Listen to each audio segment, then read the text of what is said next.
এখানে যারা ছোটরা আছে, চিটাগাং ভার্সিটির 2 জন আছে, সোশ্যাল সায়েন্সের একজন আছে, ইংলিশের একজন আছে, আমাদের আলাউদ্দিন, সাব্বির, তারা 2 জন বক্তব্য রেখেছে। তারা কিন্তু মোদ্দা কথা সব বলেছে আমাদের সামনে, অনেক কথা হয়েছে এখানে। আমি যেটা ধারণা করিনি তার চেয়ে অনেক উপর লেভেলের কথা হয়েছে, অনেক তাত্ত্বিক বিষয়ে কথা হয়েছে। অনেকেই বলার চেষ্টা করেছে 5 নাম্বার ইতিহাস নিয়ে। আসলে ইতিহাস এরকমই, জাপানের নাম শুনলে আমাদের মাথা শ্রদ্ধায় নত হয়ে যায়। তারা পৃথিবীর ভিতরে সর্বোচ্চ জাতি বর্তমানে, অথচ দ্বিতীয় বিশ্বযুদ্ধের পূর্বে তাদের দ্বারাই কিন্তু পৃথিবীতে সবচেয়ে বেশি ধ্বংসযজ্ঞ এবং মেসাকার হয়েছে।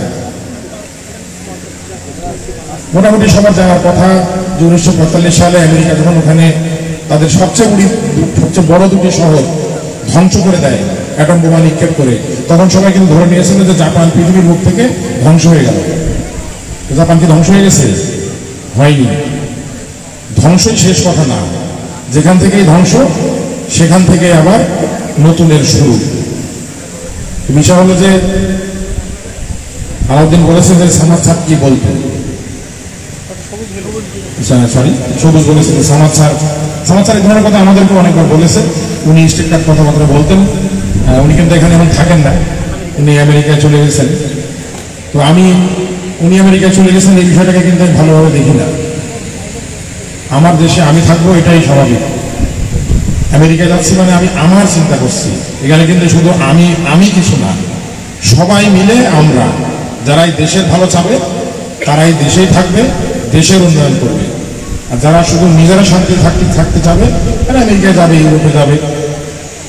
হ্যাঁ, দেশের উন্নয়নের জন্য কোনো দায়িত্ব নিয়ে গেলে ঠিক আছে, কিন্তু শুধু নিজের পরিবারের চিন্তা করে গেলে এটাকে আমি মন থেকে মেনে নিই না।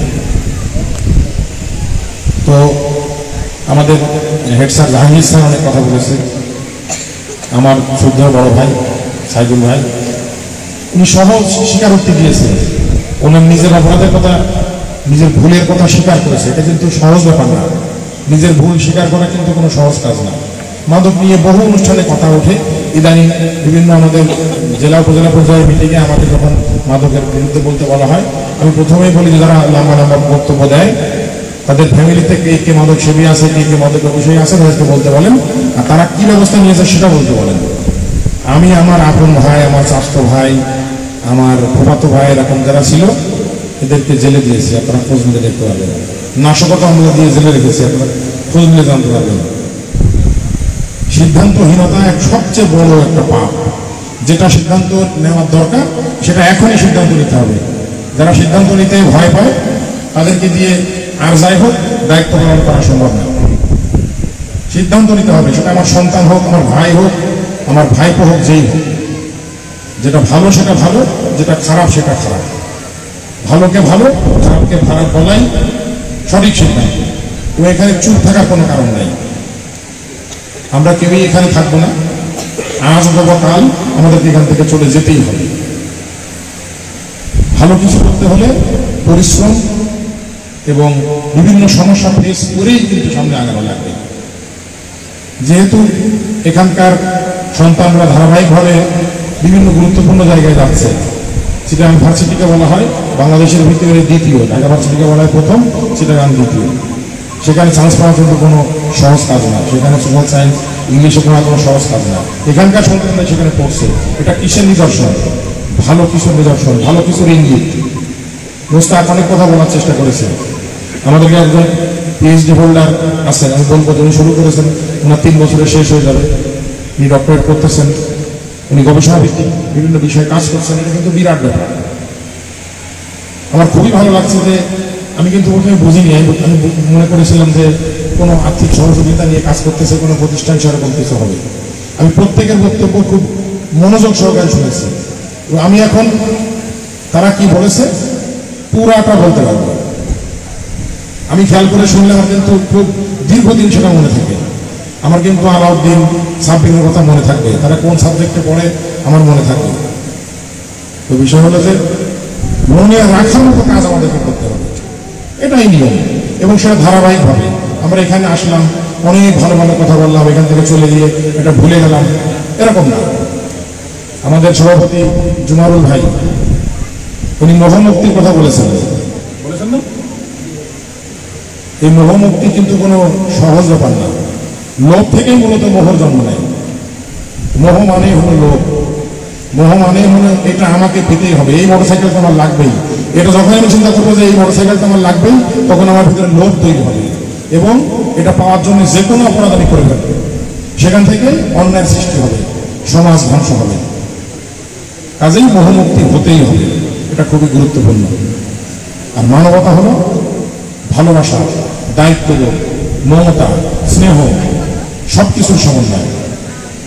এক কথায় আমার অনুরোধ স্বীকার করেন, আমি ওনাদের সাথে এই প্রতিষ্ঠানের ব্যাপারে সহযোগিতা করতে চাই, সেটা যেভাবে হোক, সময় দিয়ে হোক, আর্থিকভাবে হোক, আজকের অনুষ্ঠানের যে খরচ হবে সেটা দিয়ে হোক, যে কোনো বিষয়ে।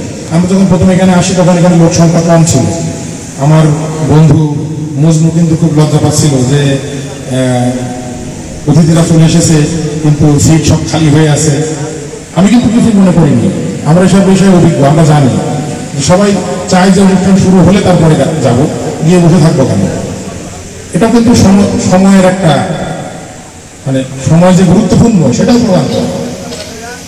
আপনারা এমপি রহমান সাহেবের নাম কেউ কেউ শুনে থাকবেন, যারা সিনিয়র তারা জানেন, উনি যশোর সদরের এমপি ছিলেন।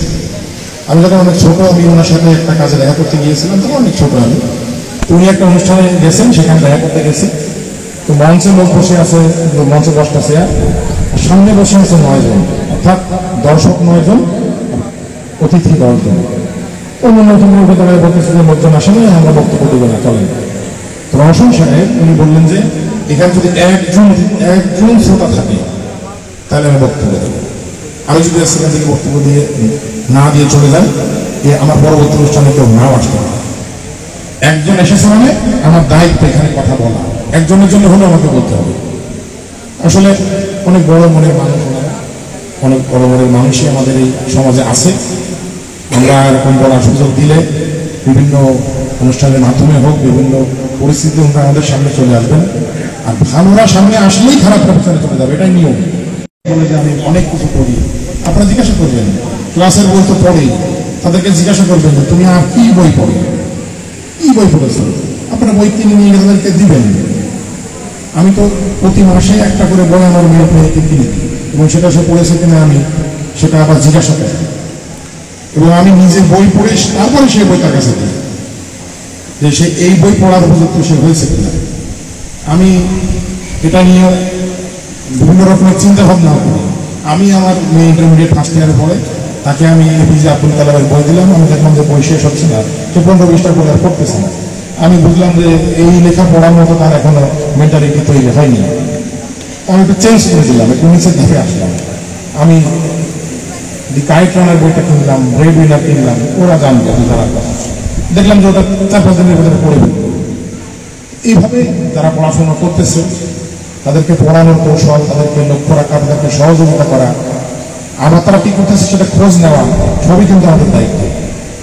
এখানে কথা বলে চলে গেলাম, এটাই কিন্তু মূল না, ধারাবাহিকতাই হলো মূল। প্রতিদিন অল্প একটু যদি কেউ পড়ে, 10 পৃষ্ঠা যদি পড়ে, তাহলে 30 দিনে কিন্তু 300 পৃষ্ঠা। 300 পৃষ্ঠার বই কিন্তু কম, বেশিরভাগ বই 150 থেকে 250 পৃষ্ঠার ভিতরে। আমি এখনো কিন্তু নিয়মিত বই পড়ি, এটা আমার ছোটবেলার অভ্যাস। আমি আমাদের এখানে যদিও বিয়ে হবে চাচা মারা গেছেন, উনি এখানে অনেকে ছিলেন বিয়ে হবে বিশ্বাস করার, উনি আমাদের চেয়ারম্যান ছিলেন এক সময়। তা আমি ওনার বাড়িতে 4টা বইয়ের আলমারি আছে। ওনার ছেলে মিঠু আমার সাথে পড়তো, আমি মিঠুর মাধ্যমে ওখান থেকে চুরি করে বই এনে পড়তাম। একদিন বাড়িতে গিয়ে আমরা ধরা পড়ে গেলাম যে আমরা বই নিতে গেছি চুরি করে। তো বিএমসিটা বলতেছে যে তুমি যে 2 আলমারি পড়ে ফেলেছো সেটা অনেক আগেই জানি, তোমার চুরি করে বই নেওয়ার দরকার নেই। তোমরা আমি বুঝতে পারছি তোমরা বই নিয়ে যাচ্ছ, ওরা কি সেখানে রেখে যাচ্ছে, তোরা বই পড়তেছো বলে আমি কিছু বলতেছি। তো বিষয়টা হচ্ছে যে ভালো অভ্যাস ভালো মানুষ তৈরি করে, খারাপ অভ্যাস খারাপ মানুষ তৈরি করে, খারাপ মানুষ খারাপ সমাজ তৈরি করে। আর সমাজ খারাপ হয়ে গেলে কোনো রাজনৈতিক দল, কোনো প্রশাসন এটাকে ভালো করতে পারবে না। সমাজ ভালো থাকতেই হবে, এটা বাধ্যবাধকতা। তো আসলে অনেক কথা বলা হয়ে গেল। আমরা মানুষ, এটাই আমাদের পরিচয়। প্রধান অতিথি বা মেয়র বা কাউন্সিলর এটা আসলে কোনো পরিচয় না, সবই ক্ষণস্থায়ী। আজকে পদ আছে, কালকে নাও থাকতে পারে। আজকে যারা ছাত্র আছে তারা কালকে কর্মজীবন প্রবেশ করবে, আজকে যারা সন্তান তারা কালকে পিতা মাতা হবে। এটাই আসলে নিয়ম, কোনো কিছুই থেমে থাকবে না, চলমান। আমরা একে অপরের সাথে থাকবো এবং যেটা ভালো সেটা করব, যেটা অন্যায় সেটা অবশ্যই করবো না এবং অন্যায় প্রতিহত করব। আমি এই আশাবাদ ব্যক্ত করে আমার বক্তব্য শেষ করছি। সবাইকে ধন্যবাদ। সবাইকে স্বাস্থ্য মঙ্গল কামনা করছি। আসসালাম।